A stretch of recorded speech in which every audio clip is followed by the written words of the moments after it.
Assalamualaikum warahmatullahi wabarakatuh. Perkenalkan, saya Saladian Sapitri dengan NIM J1A1200361. Saya dari kelas F, Fakultas Kesehatan Masyarakat, Universitas Salud Oleo, Kendari. Baik, di sini saya akan membawakan materi tentang program promosi kesehatan di Indonesia. Tujuannya itu untuk memenuhi tugas dari Ibu Hartati Bahar, SKM MK selaku dosen pengampu. Baik, langsung saja. Program promosi kesehatan adalah program yang didesain untuk meningkatkan derajat kesehatan masyarakat lebih luas daripada sekedar terhindar dari penyakit, tetapi sehat secara keseluruhan.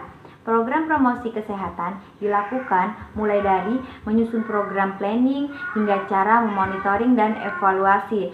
Ada beberapa program-program promosi kesehatan di Indonesia. Salah satunya itu yang pertama, program kesehatan ibu dan anak. Program kesehatan ibu dan anak adalah suatu program yang meliputi pelayanan dan pemeliharaan ibu hamil, ibu bersalin, ibu nifas, ibu dengan komplikasi kebidanan, keluarga berencana, bayi baru lahir dengan komplikasi, bayi dan balita, remaja, serta lansia. Selanjutnya, strategi program kesehatan ibu dan anak, serta pencapaian penurunan AKI dan AKB adalah melalui advokasi, bina suasana, dan pemberdayaan masyarakat yang didukung oleh kemitraan. Yang pertama itu advokasi. Advokasi merupakan upaya strategis dan terencana untuk mendapatkan komitmen dan dukungan dari para pengambil keputusan dan pihak terkait dalam penyakit KIA. Yang kedua, bina suasana. Bina suasana merupakan upaya menciptakan opini publik atau lingkungan sosial, baik fisik maupun non-fisik, yang mendorong individu, keluarga, dan kelompok untuk mau melakukan perilaku hidup, peningkatan KIA, serta mempercepat penurunan AKI dan AKB.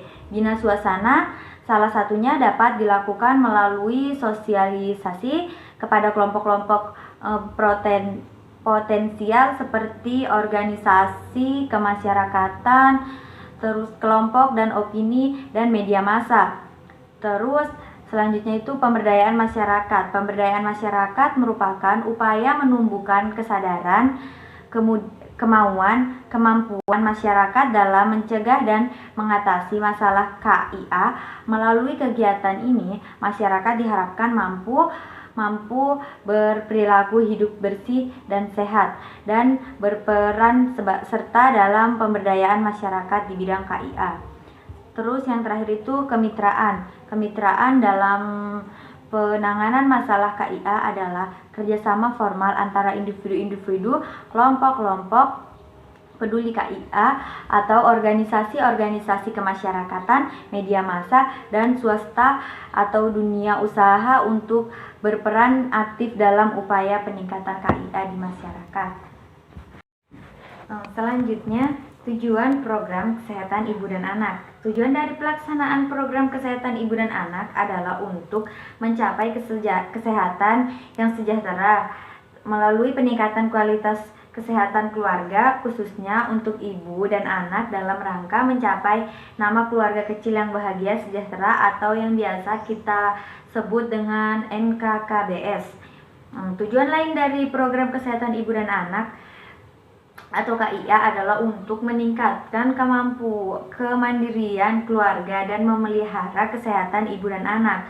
Dalam sebuah keluarga, misalnya dalam sebuah keluarga, ibu dan anak merupakan suatu kelompok yang paling rentan dan peka terhadap berbagai masalah kesehatan. Contohnya seperti kejadian kesakitan dan gangguan gizi. Jika ibunya, misalnya ibu menyusui, jika ibunya terkena gangguan kesehatan, misalnya flu, maka otomatis secara tidak langsung anak tersebut juga akan ikut terkena flu tersebut. Berikut beberapa manfaat tujuan kesehatan ibu dan anak. Yang pertama, untuk meningkatkan pengetahuan serta kemampuan ibu dalam menjaga dan mengatasi masalah kesehatan diri dan keluarga dengan menggunakan teknologi yang tepat. Yang kedua, meningkatkan pengetahuan serta kemampuan ibu dalam membina balita dan anak ke sekolah dalam lingkungan keluarga mencakup pembinaan, kesehatan, pertumbuhan, dan gizi. Yang ketiga, meningkatkan jangkauan dan kualitas mutu pelayanan kesehatan bagi bayi, anak balita, dan persekolah, ibu hamil, ibu bersalin, ibu nifas, dan ibu menyusui.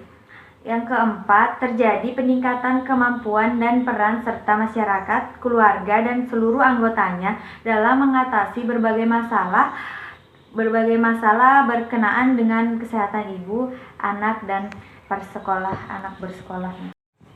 Selanjutnya, dukungan promosi kesehatan. Yang pertama itu, promosi kesehatan itu merupakan salah satu persyaratan untuk mewujudkan layanan kesehatan ibu yang berkualitas. Oleh sebab itu, promosi kesehatan akan mendukung program dengan jalan memberdayakan tenaga kesehatan, pemberi pelayanan kesehatan,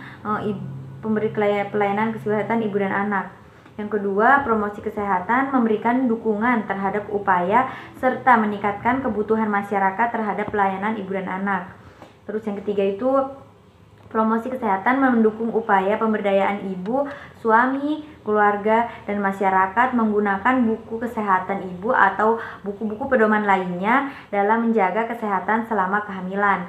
Terus yang keempat, promosi kesehatan mendukung upaya pemberdayaan perempuan, suami, keluarga, dan masyarakat. Yang kelima, program kesehatan itu mendukung upaya mendorong kebijakan dari para pengambil keputusan melalui kegiatan advokasi sehingga masuk dalam agenda prioritas pembangunan daerah. Dan yang terakhir itu, promosi kesehatan merupakan upaya untuk membentuk opini publik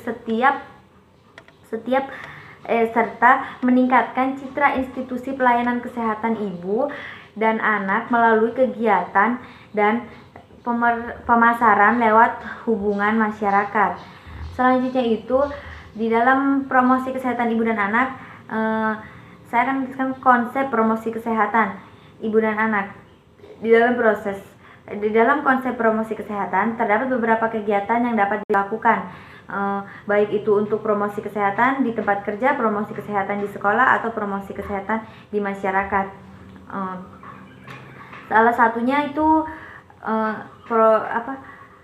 konsep-konsep promosi kesehatan yaitu misalnya menerapkan perilaku hidup bersih dan sehat atau PHBS. Yang kedua itu cuci tangan pakai sabun. Ketiga itu mengkonsumsi makanan sehat seperti buah dan sayur. Yang keempat itu tidak membuang sampah sembarangan. Yang kelima, melanjutkan kerja bakti untuk menciptakan lingkungan sehat. Terus yang keenam itu menggunakan pelayanan kesehatan. Dan yang terakhir itu gaya hidup sehat bersama anggota keluarga. Selanjutnya, program-program promosi kesehatan yang ada di Indonesia itu program lingkungan sehat, yang dimana itu di dalamnya terdapat tujuan program, dukungan, dan strategi. Tujuan program itu sendiri itu untuk meningkatkan persentase rumah tangga yang menggunakan air bersih, jamban, menempati rumah yang memiliki ventilasi, terus memiliki rumah yang kedap air agar menjadi 80% lebih bersih. Yang kedua itu dukungan promosi kesehatan itu sendiri, yaitu promosi kesehatan mendukung program lingkungan sehat dengan melakukan gerakan pemberdayaan rumah tangga sehat secara kemitraan dengan berbagai pihak terkait. Yang kedua itu menggalang kemitraan dengan melintasi sektor dan kelompok potensial, yang dimana itu organisasi masyarakat, LSM, dunia usaha, media massa, dan swasta dalam melaksanakan pembangunan yang mendukung terwujudnya rumah tangga sehat. Yang ketiga itu melakukan advokasi kepada para pengambil keputusan di provinsi, kabupaten, kota agar memberikan dukungan terhadap upaya meningkatkan mutu lingkungan hidup rumah tangga sehat. Dan yang terakhir itu mengembangkan media provinsi rumah tangga sehat. Terus selanjutnya itu strategi promosi kesehatan, di mana integrasi promosi kesehatan dengan promosi lingkungan sehat difokuskan pada rumah tangga dan institusi pendidikan yang mempunyai daya ungkit terhadap meningkatnya presentasi lingkungan rumah tangga sehat. Terus program-program promosi kesehatan di Indonesia yang terakhir itu program Gizi Masyarakat. Tujuan program Gizi Masyarakat untuk meningkatkan persentase bayi yang mendapatkan ASI eksklusif menjadi 80%, dan dukungan promosi kesehatannya itu sendiri untuk merancang kegiatan advokasi kepada para pengambil keputusan di provinsi, kabupaten, kota, dan lintas sektor tingkat dengan program peningkatan pemberian ASI eksklusif. Yang kedua itu mengembangkan media advokasi.